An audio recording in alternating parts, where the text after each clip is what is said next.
ಹಾ 3 ರೂಪಾಯಿ 5 ರೂಪಾಯಿ 5 ರೂಪಾಯಿ. ಬಾತ್ರೂಮ್ಗೆ ಬಾತ್ರೂಮ್ಗೆ ಅದೇ 5 ರೂಪಾಯಿ. ಎಷ್ಟು ತಗೊಂತಾರೆ ಟಾಯ್ಲೆಟ್ಗೆ? 5 ರೂಪಾಯಿ. ಟಾಯ್ಲೆಟ್ಗೆ, ರೀಸರ್ಚ್ಗೆ, ಇದಕ್ಕೆ ಬಾತ್ರೂಮ್ಗೆ ಎಲ್ಲದಕ್ಕೂ 5 ರೂಪಾಯಿ. ಇದು ರೀಸರ್ಚ್ಗೆ ಎಷ್ಟು ತಗೊಂತ ಇದಾರೆ? 2 ರೂಪಾಯಿ.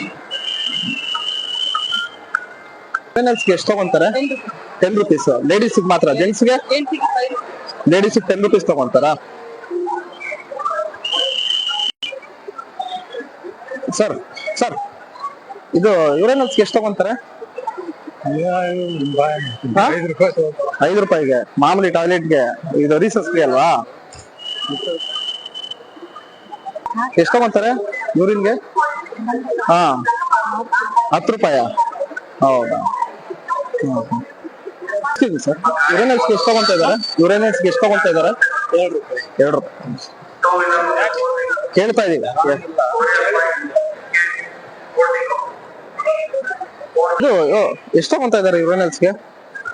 3 ರೂಪಾಯಿ. 3 ರೂಪಾಯಿ. ಟಾಯ್ಲೆಟ್ಗೆ 5 ರೂಪಾಯಿ. ಟಾಯ್ಲೆಟ್ಗೆ 5 ರೂಪಾಯಿ ತಗೊಂತಾರೆ. ಮೇಡಮ್ ಇದು ಮೇಡಮ್ ಎಷ್ಟು ತಗೊಂತ ಇದಾರೆ ಒಳಗಡೆ ದುಡ್ಡು? 10 ರೂಪಾಯಿ. ನಿಮ್ಗೆ ಕಷ್ಟ ಆಗಲ್ವಾ 10 ರೂಪಾಯಿ ಕೊಡಕ್ಕೆ? ಸರಿ ಆಯ್ತು, ನಾವು ಕಂಪ್ಲೇಂಟ್ ಮಾಡೋಣ ಅಂತ ಇದೀವಿ.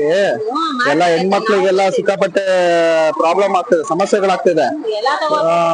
ತಗೊಳ್ತಿದ್ದಾರೆ ಇದು. ಆಮೇಲೆ ಸಾರ್ವಜನಿಕರು ಇದು ಅಂದ್ರೆ ಗೌರ್ಮೆಂಟ್ ಫ್ರೀ ಇದು. ಮಾತ್ರ ಇಸ್ಕೊಂಡ್ಬೇಕಾರೆ ಎಕ್ಸ್ಪೆಕ್ಟ್ ಮಾಡಿದ್ಕೊಂಡು 5 ರೂಪಾಯಿ ರೀಸರ್ಚ್ ಮಾಡಿದ್ದಕ್ಕೂ 10 ರೂಪಾಯಿ. ನೀವು ಒಂಚೂರು ಇದು ಮಾಡ್ರಿ. ಅಲ್ಲ ಅದಕ್ಕೆ ಮಾಡ್ತಿದೀವಿ. ಸರ್ ಎಕ್ಸ್ಕ್ಯೂಸ್ ಮಿ ಸರ್, ಎಷ್ಟು ತಗೊಂತ ಇದಾರೆ ಒಳಗಡೆ ಇಲ್ಲಿ ಯುರೇನಲ್ಸ್ಗೆ? 3 ರೂಪಾಯಿ. 3 ರೂಪಾಯಿ. ಬಾತ್ರೂಮ್ಗೆ ಆದ್ರೆ?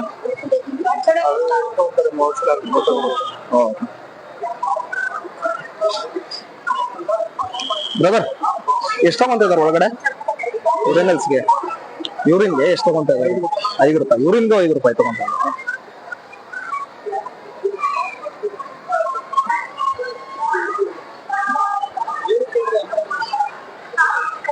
ಮೇಡಮ್ ಎಷ್ಟು ತಗೊಂತ ಇದಾರೆ ಒಳಗಡೆ ದುಡ್ಡು ಯೂರಿನ್ಗೆ? 10 ರೂಪಾಯಿ. ಕಮ್ಮಿ ಇಲ್ಲ. ಯೂರಿನ್ ಆದ್ರೂ ಬಾತ್ರೂಮ್ ಆದ್ರೂ 10 ರೂಪಾಯಿ ಕೊಡ್ಬೇಕು.